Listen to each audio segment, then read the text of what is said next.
आए खुदा के कलाम की तरफ बढ़ते हैं। खुदा के कलाम का वही हिस्सा जो हमने शुरू किया है, हम उसी पर बात करेंगे। ये मत्ती की इंजील के 15वें बाब में, मत्ती की इंजील के 15वें बाब में यह हिस्सा पहली आयत से 9वीं आयत तक का है, जिसमें फरीसी और फकी यीशु मसीह से बात करते हैं और ये कहते हैं कि तेरे शागिर्द बुजुर्गों की रवायत पर नहीं चलते, उसे क्यों टाल देते हैं और हाथ धोए बगैर खाना क्यों खा लेते हैं। यीशु मसीह ने उनसे कहा, तुम बुजुर्गों की रवायत से खुदा का कलाम क्यों टाल देते हो, जबकि खुदाउन कहता है तू अपने माँ बाप की इज्जत कर, और अगर कोई अपने माँ बाप को बुरा कहे तो वो जरूर जान से मारा जाए। फिर उसने कहा, ये साया ने तुम्हारे हक में क्या खूब नबूवत की है कि ये उम्मत ज़बान से तो मेरी इज्जत करती है मगर इनका दिल मुझसे दूर है। और आखिरी आयत में, और ये बेफायदा मेरी प्रस्तश करते हैं क्योंकि इंसानी अहकाम की तालीम देते हैं। इस आखिरी आयत पर बात करेंगे। उनकी प्रस्तश बेफायदा है, उनकी प्रस्तश बेफायदा है क्योंकि इंसानी अहकाम की तालीम देते हैं। इंसानी अहकाम की तालीम देने की वजह से उनकी प्रस्तश बेफायदा है। आज बात करेंगे प्रस्तश बेफायदा क्यों जाती है। कलाम इसके बारे में बताता है क्योंकि वो इंसानी अहकाम की तालीम देते हैं। उन्होंने यही कहा कि ये बुजुर्गों की रवायत पर क्यों नहीं चलते, उसे क्यों टाल देते हैं। अब ये बुजुर्गों की रवायत ये क्या चीज है, पहले भी मैं बता चुका हूं। एक तो वो जो लिखा हुआ कलाम आपके पास है, लगोस, जिसे आप पढ़ते हैं, ये खुदा का इल्हाम है। नबियों के मुंह से जो कुछ खुदा ने उन्हें दिया, बोला गया और लिखा गया, ये हमारे पास मौजूद है। और एक वो कलाम जो बाइबल में नहीं लिखा लेकिन जुबानी चलता आ रहा है। बुजुर्गों की रवायात, आपने तालमूद का नाम सुना है? किसी ने तालमूद का नाम सुना है? नहीं सुना? तालमूद एक किताब है, वो यहूदियों के पास है, वो पढ़ते हैं, बल्कि उनके पास 2 हैं तालमूद की किताबें। तालमूद एक ऐसी किताब है जो बाइबल के बाद लिखी गई और शुरू से चलती रही, लेकिन पहले ये जुबानी चलती रही, जीसस के बाद ये लिखी गई। तो वो जो जुबानी चलती थी, वही बातें वो यीशु मसीह के साथ करते थे कि वो क्यों नहीं चलता, बुजुर्गों की रवायत पर क्यों नहीं चलता। और इन्हीं रवायात को बाद में कलमबंद कर दिया गया रबियों ने, यहूदी रबियों ने इसको मिलकर बैठकर बंद कर दिया, कलम बंद कर दिया, एक बुक की शक्ल में दे दे, फिर दूसरी बुक। और इन किताबों का नाम तालमूद है। अगर आपको कभी मौका मिले, आप किसी बुक स्टॉल में जाएं तो उनसे पूछिए कि उर्दू में आपके पास तालमूद है तो वो लेकर जरूर पढ़ें। यहूदी उस पर तालीम देते हैं, उसी किताब पर, और वो ये कहते हैं ये खुदा का इल्हाम नहीं है, लेकिन ये खुदा के इल्हाम की तरह की है। फिर कैथोलिक बाइबल में एक किताब आपको मिलती है, हिकमत की किताब। आप उसे पढ़े तो वो भी अच्छी है, लेकिन इल्हाम नहीं है। एक्स्ट्रा जो 6 किताबें हैं वो इल्हाम तो नहीं है, लेकिन वो अच्छी हैं, उनको पढ़ सकते हैं आप। बाइबल जो आपके पास है ये सबसे ज्यादा मोतबर है, ये खुदा का कलाम है, खुदा के इल्हाम है, ये सबसे ज्यादा मोतबर है। वही रवायात जो यहूदियों में चलती थी, फकी फरीसी उसकी तालीम देते थे, बाद में उसको कलमबंद कर दिया गया, अब उसी की बात करते हैं। लेकिन यीशु मसीह उन बातों को यूं कहते हैं कि तुम बुजुर्गों की रवायत पर इतना अमल करते हो, इतना चलना शुरू हो गए हो कि तुम खुदा के कलाम को बातिल कर देते हो, खुदा के कलाम को रद्द कर रहे हो। आज भी चर्चेस में बहुत सारी बातें चल रही हैं, बहुत सारी रस्मात चल रही हैं जो बाइबल की नहीं है। और पौलुस रसूल ने इस बात पर बड़ा जोर दिया कि इन बातों को बंद किया जाए, चर्च से बंद किया जाए। कलीसिया में ये चीजें नहीं होनी चाहिए, कलीसिया में ये चीजें बंद की जाएं जो बाइबल की नहीं है। और इतना जोर उस पर दिया गया था जिसके बारे में यीशु मसीह ने अपने शागिर्दों से कहा, अगर आप मत्ती की इंजील के 16वें बाब की 5वीं आयत से 12वीं तक स्टडी करते हैं, पढ़ेंगे नहीं, मैं जुबानी आपको बता देता हूं, तो इस हिस्से में इस तरह से लिखा है कि यीशु मसीह ने अपने शागिर्दों से कहा, खबरदार फकीयों और फरीसियों के खमीर से खबरदार रहना। खबरदार किया कि फकीयों और फरीसियों के खमीर से खबरदार रहना है।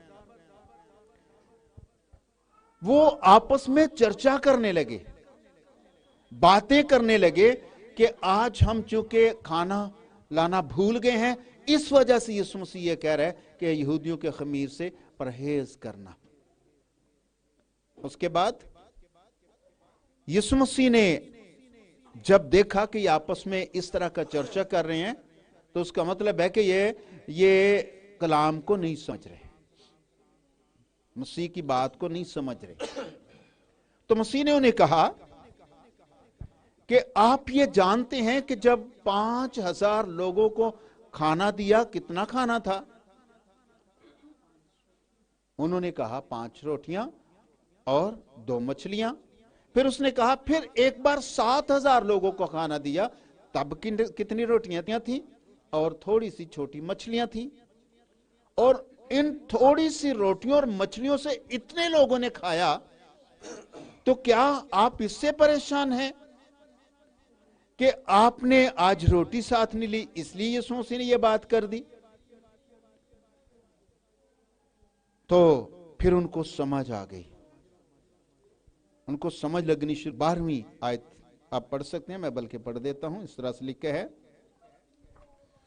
तब उनकी समझ में आया, तब उनकी समझ में ये बात आ गई कि उसने रोटी के खमीर से नहीं, उसने रोटी के खमीर की बात नहीं की, बल्कि फरीसियों और सदूकियों की तालीम से खबरदार रहने को कहा। तालीम से खबरदार, यहूदियों की, फकीयों और फरीसियों की तालीम से उनको खबरदार रहने का कहा था। यीशु मसीह ने कहा, खबरदार यहूदियों की तालीम से, फकीयों और फरीसियों की तालीम से परहेज करना, खबरदार रहना, खमीर। और फिर यीशु मसीह ने कहा, आसमान की बात, जैसे एक खतून ने, एक औरत ने थोड़ा सा खमीर डाल दिया, 3 पैमाने आटा में थोड़ा सा खमीर डाल दिया, और होते होते सारा ही खमीर बन गया, सारे खराब हो गया, सारा खमीर बन गया। और फिर यह भी लिखा है ग्रंथियों में, खमीर सारे गूंदे हुए आटे को खमीर कर देता है। और यह खमीर है क्या? ये तालीम, वो जो गलत तालीम है, जो बाइबल की नहीं है, वो जब चर्च में आ जाती है, वो कलीसिया में आ जाती है, तो تو بائبل میں لکھا ہے کہ وہ بربادی کرتی ہے, تباہی کرتی ہے, اس سے نقصان پہنچتا ہے. بائبل میں بار بار منع کیا گیا ہے, اس لیے کہا کہ وہ اس لیے اپنی پرستش کو جو وہ کرتے ہیں, وہ خدا کے لیے کرتے ہیں, وہ اسے بے فائدہ کر دیتے ہیں. اور یہ بے فائدہ میری پرستش کرتے ہیں کیونکہ انسانی احکام کی تعلیم دیتے ہیں. کیا نہ کیا, بے فائدہ. اس میں بہت ساری باتیں ہیں. پرستش کرنا, قربانیاں چڑھانا, ریاست کرنا, خرائط بانٹنا. یسوع مسیح نے ایک ایک چیز کو لگ لگ کر کے بتایا. خبردار, اور ساتھ لکھا خبر, اگر تمہارا دائنا ہاتھ خرائط کرتا ہے تو بایاں نہ جانے. اگر ایسے ہی خرائط کر دی تو وہ اپنا اجر پا چکے. پھر یہ بھی کہ جب تم روزہ رکھتے ہو تو ریاکاروں کی طرح کا نہ رکھو. وہ بک بک کرتے ہیں, بولتے رہتے ہیں, اور پھر وہ دکھاوے کے لیے کرتے, وہ اپنا اجر پا چکے. پھر لکھا ہے خبردار, اپنے راست بازی کے کام آدمیوں کو دکھاوے کے لیے نہ کرو. وہ کرتے ہیں, بازاروں کے موڑوں میں کھڑے ہو کر دعا کرنا پسند کرتے ہیں تاکہ لوگ ان کو زیادہ, ان کو راست باز سمجھیں. لیکن یسوع مسیح نے کہا وہ اپنا چکے. یہ پا چکے کا کیا معنی ہے؟ وہ اپنا اجر پا چکے. اس کو سنیے ذرا غور سے, یہ پا چکے کے کیا معنی ہے؟ مطلب اس کا یہ ہے کہ خدا سے ان کو کچھ نہیں ملنے والا. آدمیوں سے پا چکے, آدمیوں کو دکھا چکے, آدمیوں سے وصول کر چکے. آسمان سے ان کو کچھ نہیں ملے گا, اجر باقی نہیں ہے. ان کے لیے اجر باقی نہیں ہے کیونکہ وہ اپنا اجر پا چکے, کیونکہ وہ آدمیوں تک ان کی سوچ تھی, آدمیوں کو دکھانا تھا, آدمیوں نے, تو وہاں پر ان کا اجر مکمل. آسمان پر ان کو کچھ نہیں ملنے والا. ان کی خرائط, عبادت, ان کی قربانیاں وہ بیکار چلی گئی, بے فائدہ چلی گئی. اب کلام یہ فرماتا ہے کہ اس سے پرہیز کیا جائے, اس سے دور رہا جائے, کیونکہ یہ خطرناک ہے. اسی لیے انہوں نے اپنے جو عبادت کرتے تھے, پرستش کرتے تھے, وہ بے فائدہ کر دی کیونکہ انسانی احکام کی تعلیم دیتے تھے. پھر بائبل یہ بتاتی ہے, جیسے پہلے بھی میں بتا چکا ہوں, 2 آدمیوں نے قربانی دی, ایک کی بے فائدہ چلی گئی, دوسرے کو فائدہ پہنچا, اس کی قبول ہوئی, دوسرے کی قبول نہیں ہوئی. یہ بھی کہانی آپ جانتے ہیں 2 بھائیوں کی. ہم اپنی راست بازی خود قائم کرتے ہیں. انسانی عقل, انسانی احکام, انسانی سوچ خدا کی سوچ سے بالکل فرق ہے. جب ہم انسانی سوچ سے خدا کی عبادت کرتے ہیں, خدا کی ریاضت کرتے ہیں, کوشش کرتے ہیں, قربانیاں چڑھاتے ہیں, تو یہ ساری کی ساری بے فائدہ چلی جاتی ہیں. جب ہم ان کو روحانی طور پر پرکھتے ہیں تو پھر وہ ہماری فائدہ مند پہنچتی ہے. یہ بڑا سنجیدہ مضمون ہے, آپ اس کو غور سے سنیں.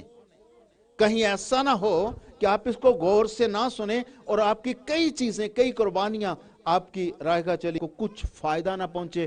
آپ اس امید سے کرتے ہیں کہ آسمان پر آپ کو فائدہ ملے گا, لیکن وہاں پر کچھ نہیں ملے گا.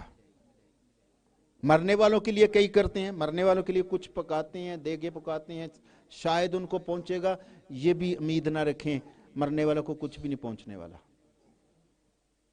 بائبل میں یہ اس طرح سے لکھا ہوا ہے, وہ آپ سے آرام پائیں گے, آپ کی محنتوں سے وہ آرام نہیں پائیں گے, اپنی محنتوں سے.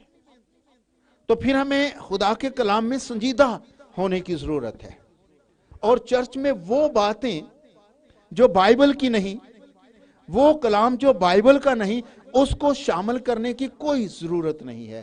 بائبل ہمارے پاس خوبصورت کلام ہے.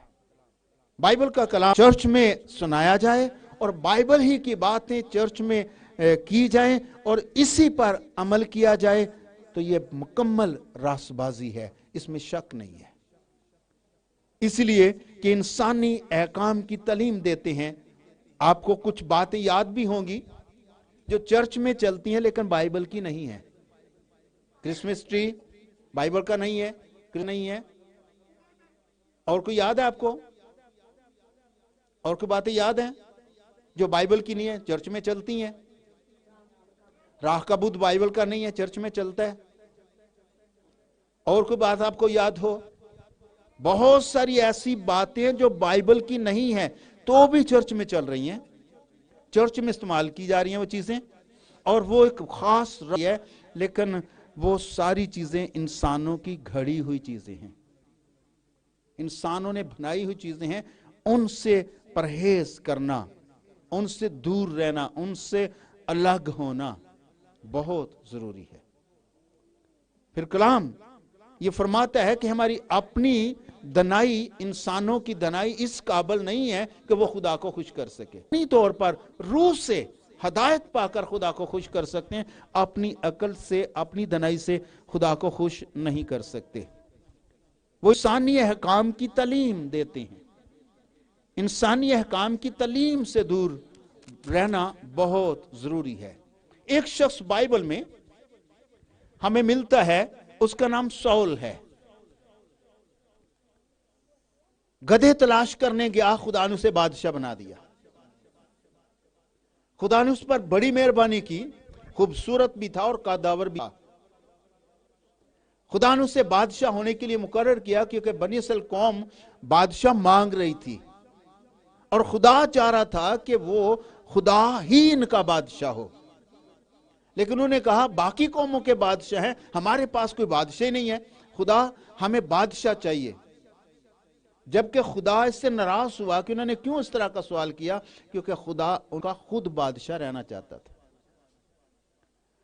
ان کے مطالبہ کے مطابق، ان کے مانگنے کے مطابق انہیں سول بادشاہ دیا گیا۔ سول بادشاہ کے ساتھ خدا نے کلام کیا، وہ جنگ کرنے کے لیے چلا گیا۔ جب وہ جنگ کے لیے جاتا ہے تو وہاں پر کیا ہوتا ہے؟ وہاں پر ان کو فتح ملتی ہے، اور خدا نے ان کو کلام دے کر بھیجا کہ اگر تم جاتے ہو تو آپ نے یوں کرنا ہے، جو کچھ آپ کو زندہ ملے ان کو مار دینا ہے، کچھ نہیں بچانا، کیونکہ آپ کے ہاتھ میں فتح ہے، آپ فتح لے کے جا رہے ہیں، اس لیے آپ نے کچھ نہیں چھوڑنا۔ واپس آیا، کچھ چیزیں باقی لے کر واپس آ گیا۔ اب یہ پہلے سیموئیل کے 15ویں باب میں ہے یہ سٹوری، جس کا میں آپ کو ذکر کر رہا ہوں، جس کے بارے میں اگر اس کو 10ویں آیت سے پڑھیں تو اس طرح سے لکھے، تب خداوند کا کلام ساموئیل کو پہنچا۔ خداوند نے ساموئیل سے کلام کیا اور خدا نے کہا مجھے افسوس ہے کہ میں سول کو بادشاہ ہونے کے لیے مقرر کیوں کرتا ہوں، کیوں کر دیا مقرر۔ خدا نے کہا، اب ساموئیل اس بات کو سن رہا تھا، کہا کہ اس نے میری پیروی نہیں کی بلکہ اس نے میرا حکم نہیں مانا۔ اور جب یہ باتیں خدا جو ساموئیل سے کر رہا تھا، ساموئیل کو غصہ آ رہا تھا کہ اس نے ایسا کیوں کیا، خدا نے اس پر مہربانی کی ہے، خدا نے ایسا کیوں کیا کہ اس کو ایسا نہیں کرنا چاہیے تھا۔ ساموئیل کو غصہ آیا اور وہ صبح سویرے اٹھ کر ملاقات کے لیے اس کے پاس جاتا ہے، اور یہ کہ وہ اس کے ساتھ بات کرے کہ تو نے ایسا کیوں کیا ہے۔ ساموئیل اس کے پاس پہنچتا ہے، اور جو ہی پہنچتا ہے تو اس نے اس سے پہلے کہ ساموئیل بات کرے، اس نے خود بات کرنا شروع کر دی۔ 13ویں آیت میں پھر ساموئیل ساؤل کے پاس گیا، ساموئیل سول کے پاس جاتا ہے، اور ساؤل نے اس سے کہا تو خداوند کی طرف سے مبارک ہو۔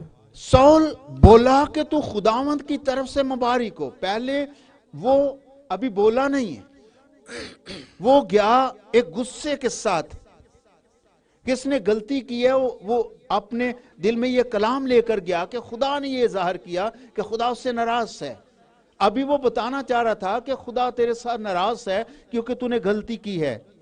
تو وہ اس سے پہلے بولا اور کہا، سامویل سے کہا، خداوند کی طرف سے تو مبارک ہو، میں نے خداوند کے حکم پر عمل کر لیا ہے. کون کہہ رہا ہے؟ ساؤل کہہ رہا ہے، سامویل تجھے مبارک ہو، میں نے خدا کے حکم پر عمل کیا ہے. سامویل کیا بتانے جا رہا ہے؟ عمل نہیں کیا. سامویل بتانا چاہ رہا ہے کہ عمل نہیں کیا. ساؤل آگے سے کہہ رہا ہے کہ میں نے عمل کیا ہے، تجھے مبارک ہو کہ میں کامیاب ہو کر آیا ہوں اور میں نے خدا کے کلام پر عمل بھی کیا ہے. وہاں پر ایک سوچنے کی بات ہے، غور کریں اس بات پر کہ وہ کہتا ہے کہ میں نے عمل کیا ہے اور خدا کہتا ہے اس نے میرا حکم نہیں مانا. کوئی فرق نظر آ رہا ہے آپ کو؟ فرق لگ رہا ہے نا؟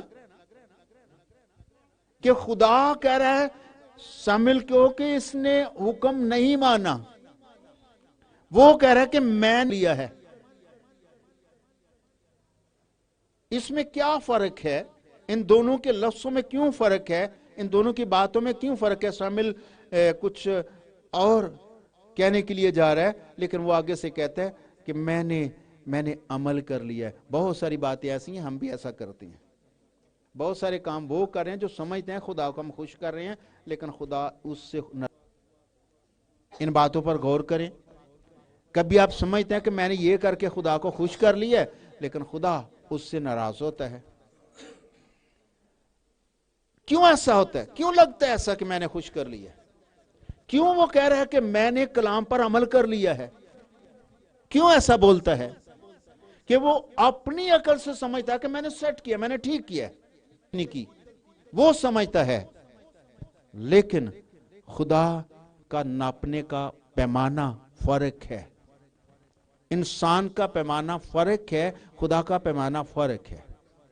اسی لیے تو منع کیا کہ انسانی احکام کی تعلیم کو اس سے پرہیز کرو. انسانوں کی باتوں کو روحانی باتیں نہ سمجھو. اپنی راست بازی ظاہر کرتا ہے، وہ اپنا دکھانا چاہتا ہے کہ میں ٹھیک ہوں، میں نے ٹھیک کیا ہے. اس نے کہا مبارک ہو، سامویل سے کہا کہ مبارک ہو، خداوند کی طرف سے تجھے مبارک ہو کیونکہ میں نے خدا کے حکم پر عمل بھی کر لیا. وہ ماننے کی بات نہیں کر رہا. خدا کہتا ہے اس نے میری بات نہیں مانی، وہ کہتا ہے میں نے عمل بھی کر لیا. میں نے خدا عمل کر لیا ہے. پھر سامویل کیا کہتا ہے 14ویں آیت میں؟ سامویل نے کہا، پھر یہ بھیڑ بکریوں کا میمیانا اور گائے بیلوں کا بنبنانا کیسا ہے؟ یہ کیا سنتا ہوں؟ جو میں سنتا ہوں. یہ کیا بات ہے جو مجھے سنائی دے رہی ہے؟ اگر تو نے بالکل ٹھیک کیا ہے، بالکل تو نے ٹھیک ہے، تو یہ بھیڑ بکریوں کا ممیانہ اور گائے بھیلوں کا یہ بنبیانہ یہ کہاں سے آ گیا ہے؟ میں آوازیں سن رہا ہوں، ساتھ ان کی آوازیں آ رہی ہیں. وہ بہت سارا وہ جانور جمع کر کے لایا تھا. یہ کہاں سے آ گئے ہیں؟ اگر تو نے ٹھیک کیا تو یہ کہاں سے آ گئے ہیں؟ تو وہ کہتے یہ تو بس ایسے ہی مالکیوں کے پاس کرنے لگا کہ ہم نے ایسے ہی اکٹھے کر لیے تھے. اور یہ بھی ظاہر کرنے لگا کہ سنیں، یہ کوئی میں نے اپنی طرف سے نہیں کیا، میں نے اپنے لالچ کے لیے نہیں کیا، میں تو خدا کے حضور قربانی کرنے کے لیے لایا ہوں تاکہ میں اپنے خدا کو خوش کر سکوں. یہ جانور تو میں نے اپنے لیے نہیں لیے، یہ تو خدا کے لیے حضور قربانی کر سکوں، تو میں تو اس لیے لایا ہوں. لیکن اس نے کہا تو نے غلط کیا ہے، تو نے غلط کیا ہے. 22ویں آیت پڑھیے. سامویل نے کہا، کیا خدا سوختنی قربانیوں اور ذبیحوں سے اتنا ہی خوش ہوتا خدا ہے؟ اتنا ہی خوش ہو جاتا ہے ذبیحوں سے، سوختنی قربانیوں سے؟ خدا اتنا ہی خوش ہو جاتا ہے، اس کو اپنا حکم بھول جاتا ہے کہ چلو خیر ہے نہیں بھی حکم منیا، भेड़ां ते काफी लेके आए ने ना, भेड़ बकरियां तो लेके आए हैं, काफी तो जानवर लेके आए हैं, अब तो खुदा खुश हो जाएगा। खुदा इतना ही खुश हो जाता है इन चीजों से, इन ज़बियों से, जितना इस बात से कि खुदावंद का हुक्म आना चाहे। इससे कि खुदा का हुक्म माना जाए। देख फरमाबरदारी कुर्बानी से और बात मानना मेंढों की चर्बी से बेहतर है। हुक्म मानना कुर्बानी चढ़ाने से ज्यादा बेहतर है, और फरमाबरदारी करना जो है वो भी कुर्बानी चढ़ाने से, और हुक्म मानना, खुदा की बात मानना मेंढों की चर्बी से ज्यादा बेहतर है, क्योंकि बगावत और जादूगरी बराबर है। बगावत और जादूगरी बराबर हैं। आप कहते हैं जी हम तो जादूगरी नहीं करते, हमने तो कभी जादूगरी नहीं की। आप ये दावा करते हैं कि हमने तो कभी जादूगरी नहीं की, करते भी नहीं है, खुदा के लोग तो नहीं करते। लेकिन अगर बगावत करते हैं तो इक्वल हैं जादूगर के। अब जादूगरी करते हैं, अगर बगावत कर रहे हैं खुदा के हुक्म से, खुदा के कलाम से बगावत करते हैं तो वो जादूगरी के बराबर है। और एक जगह ये लिखा है लालच किसके बराबर है, किसके इक्वल है? बुत परस्ती के। अगर कोई ईमानदार कहता है मैं तो बुत परस्ती नहीं करता, लेकिन लालच करता है, लालच का मतलब ये नहीं कि आप मेहनत करते हैं दिन रात तो ये लालच है, ये लालच नहीं होता। लालच है दूसरों की चीज, दूसरों के हक पे लालच करना कि वो मेरा हो जाए। अगर कोई लालच करता है, अगर कोई लालच करता है और वो कहता है मैं तो बुत परस्ती नहीं करता, तो बाइबल में लिखा है लालच करना बुत परस्ती के बराबर है, खुदा का हुक्म तोड़ना जादूगरी के बराबर है। फिर वो जादूगर भी है, वो बुत परस्त भी है। तो लिखा है कि ये बराबर जाती हैं, उसके बराबर आता है। और सरकशी ऐसी ही है जैसे मूर्तों और बुतों की परस्तिश। सरकशी करता है तो वो यकीनन मूर्तों और बुतों की जो इबादत करते हैं उनके बराबर है। अगर वो नहीं करता, बुतों की परस्तिश नहीं करता, मूर्तियों की नहीं करता, सरकश है, तो वो उसके बराबर है। कई चीजें अपनी मर्जी से, अपने तरीके से इस्तेमाल करते हैं। मुझे एक छोटी सी बात याद आ रही है। हमारे पाकिस्तान से कोई ताजर, बड़ा ताजर चाइना में चला गया और चाइना में जाके उनसे कहा कि आप मुझे फलां फलां चीजें बना के दो, और उस पर मोहर जो लगानी है वो जापान की और जर्मन की लगानी है। उसने पाकिस्तान में कुछ चीजें लाने के लिए उनको ऑर्डर दिया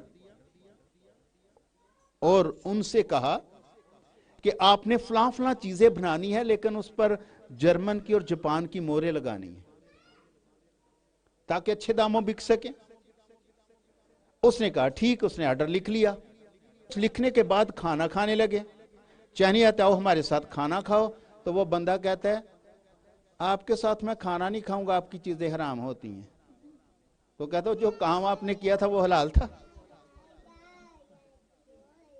हम कई बार समझते नहीं है, कर रहे होते हैं ना। दूध में पानी डालना यहां पर हलाल होता है, का गोश्त खाना यहां पर हराम होता है। खुदा को चक्कर दे रहे हैं, खुदा को समझ नहीं आ रही। हम ऐसा करके हम क्या खुदा को खुश कर सकते हैं कि हम हराम चीजें नहीं खा रहे? तो जो कमा रहे हैं वो भी तो हराम कमा रहे हैं ना। तो बहुत सारी चीजें ऐसे ही चलती हैं जो हम अपनी नजर में बेहतर करके पेश कर देते हैं खुदा के सामने कि खुदा खुश हो जाएगा कि हमने उसके लिए बड़ा। लेकिन खुदा इस तरह से खुश नहीं होता। खुदा चाहता है कि हम रूहानी जिंदगी गुजारें, जिस्मानी या रसूमाती जिंदगी ना गुजारें। जिस्मानी या रसूमाती जिंदगी गुजारने से हम खुदा को खुश नहीं कर सकते, बल्कि अगर हम जिस्मानी जिंदगी गुजारते हैं, दुनियावी बातें करते हैं, तो फिर हम ये कहते हैं कि हम खुदा को परस्तिश की है, उसकी इबादत की है, तो फिर बाइबल कहती है बेफायदा चली जाती है। उनकी परस्तिश बेफायदा है क्योंकि इंसानी अहकाम की तालीम देती है। बहुत सारी बातें जिनका मैंने अभी जिक्र नहीं किया, जो चर्च में चल रही हैं, लेकिन वो बाइबल की नहीं है। रोसरी पढ़ी जाती है, बाइबल की है? बाइबल में कहीं लिखी हुई है? कई बहुत सारी बातें जो बाइबल की नहीं है तो भी चर्च में चलती हैं और कलीसिया में इस्तेमाल की जा रही हैं, इसलिए वो अपनी प्रस्तश बेफायदा कर देते हैं, क्योंकि इंसानी अहकाम की तालीम देते हैं। बाकी मजमून अगली दफ़ा मैं आगे बढ़ाऊंगा, क्योंकि ये लंबा है और वक्त ज़्यादा हो गया है, इसलिए मैं बाकी बातें बाद में करूंगा। खुदावंद आपको बरकत दे।